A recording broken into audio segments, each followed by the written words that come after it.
We have our finals matchup, and it's going to be the Jason Tatum and the Boston Celtics taking on Luka Doncic and the Dallas Mavericks.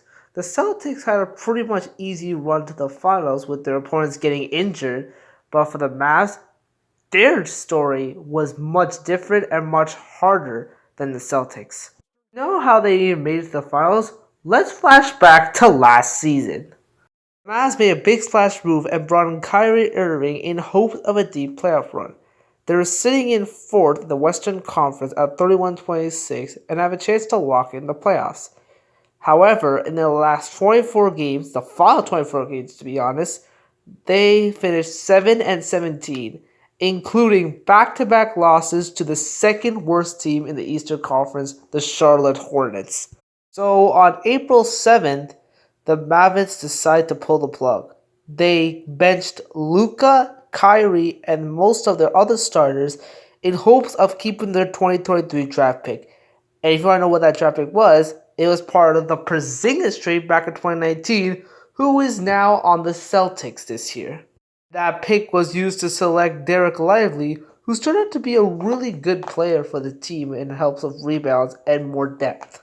During the offseason, the Mavs' main point was to re-sign Kyrie Irving.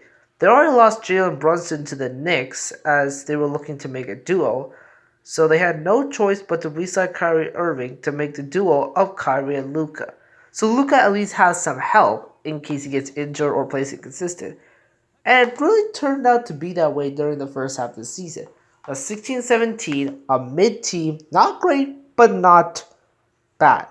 So they had to go into the trade deadline and make some big moves. And they did bring in PJ Washington and Daniel Gafford, which would be really good for the playoffs. They won 22 of the next 29 since the trade deadline, and they didn't stop there. They took down the Philadelphia 76ers in 6 games, then defeated the young number one seeded OKC Thunder, and then defeated the 3 seeded Timberwolves in.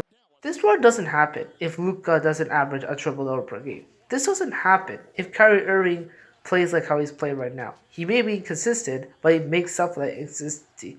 And the acquisitions of Peter Washington and Derek Gafford have done wonders for the team. It's not just the Kyrie and Luka show, it's a team effort. Also, some redemption stories too. Kyrie Irving was on the Celtics during 2017 and 2019. He's looking for some revenge. And Christian Porzingis, remember that trade in 2019? He could be playing too in the finals. He hasn't played this year yet. He's been out for a very long time. But he could make his debut as well.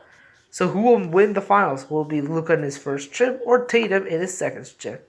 This is going to be a fun, intense series, and good luck to the both of them.